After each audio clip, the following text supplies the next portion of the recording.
कभी कभी कुछ कहानियाँ शुरू तो मुस्कान से होती है, लेकिन खत्म आंसुओं से होती है। मैं भी अपनी ज़िंदगी में वही मुस्कान लेकर चली थी, पर किसे पता था कि मेरी हंसी पर किसी और की नज़र लग चुकी है।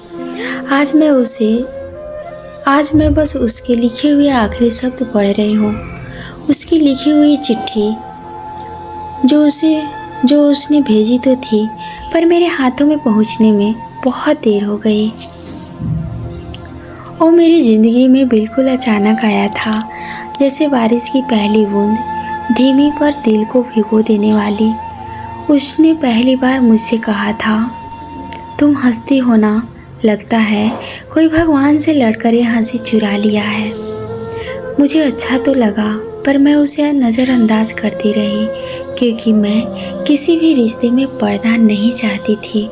टूटने का डर था, और ये डर मैंने किसी को बताया भी नहीं। वो रोज़ मुझसे बात करता था, रोज़ पूछता कि मैं ठीक हूँ या नहीं। उसके मैसेज दिन की शुरुआत और रात का आखिरी शब्द बन चुके थे। कभी मैं गुस्सा करती, कभी मैं दूर होने की कोशिश करती, कभी उसे इग्नोर करती, लेकिन वो हर बार मुस्कुराकर मेरे पास लौट आता। कहता है, मैं हार मानने वाला नहीं, तुम्हारे दिल पर दस्तक देता रहूँगा। और सच कहूँ, धीरे धीरे मैं हार गई, और वो मेरे दिल का सबसे खूबसूरत हिस्सा बन गया। हम देर रात तक बातें करते, कभी सपने देखते, कभी एक दूसरे की बातें सुनते, कभी अपनी टूट चुकी चीज़ों का बोझ बांटते। वो हमेशा कहता, तुम बस एक नहीं, मेरी पूरी दुनिया हो। मैं हंस देती, पर अंदर से ये एहसास दिल को सुकून देता था।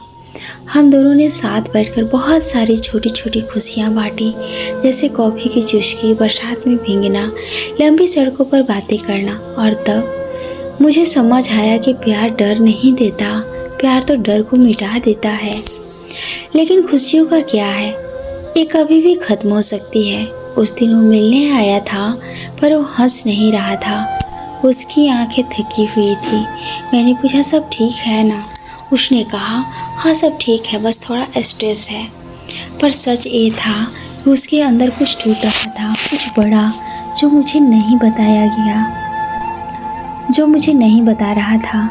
और उसी दिन उसने मेरी तस्वीर बहुत देर तक देखा, जैसे आखिरी बार देख रहा हो। मैंने मजाक किया, इतना क्यों देख रहे हो? वो बस मुस्कुराया और बोला, बस याद में रखने के लिए। उस वक्त मैं उसकी बात नहीं समझ पाई। अगले कुछ दिनों में वो कम बातें करने लगा, मैसेज देर से आता, कॉल छोटा होता, और मैं बेचैन होती जा रही थी। जब भी पूछती क्या हुआ, वो कहता, कुछ नहीं, सब ठीक है। मैं जानती थी कुछ बहुत गलत है। मेरे डर फिर लौट आए थे, और इस बार मेरी हंसी फिर टूटने लगी थी।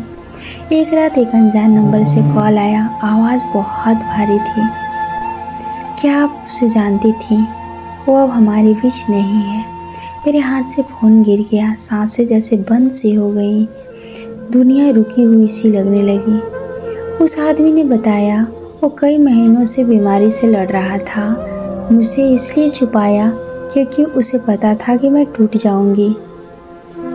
वो दर्द में भी मुस्कुराता था, सिर्फ इसलिए ताकि मेरी हंसी कभी ख़त्म ना हो। उसके परिवार से मुझे एक चिट्ठी मिली, जो उसने अपने आखिरी दिनों में लिखी थी। अगर ये चिट्ठी तुम्हें मिल रही है, तो शायद मैं तुम्हारे पास लौट नहीं पाया।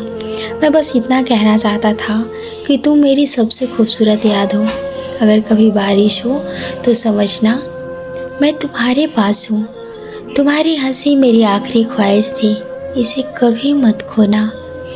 तुम दुख के लिए नहीं बनी हो, तुम प्यार हो। और जब कोई तुमसे प्यार करे तो उसे गले लगा लेना, क्योंकि मैंने तुम्हें गले लगाने का हक किस्मत से हार कर खो दिया। मेरी आंखों से आंसू बहते रहे, और मैं बस उस चिट्ठी को सीने से लगाए रोती रही। आज भी जब बारिश होती है, मैं हाथ बाहर निकाल देती हूँ, शायद वो मिल जाए। प्यार कभी मरा नहीं, बस किस्मत से आगे निकल गया। और मैं आज भी उसी आखिरी चिट्ठी के शब्दों में उसकी सांसें महसूस करती हूँ। यह स्टोरी कैसी लगी आप सभी को कमेंट करके ज़रूर बताना।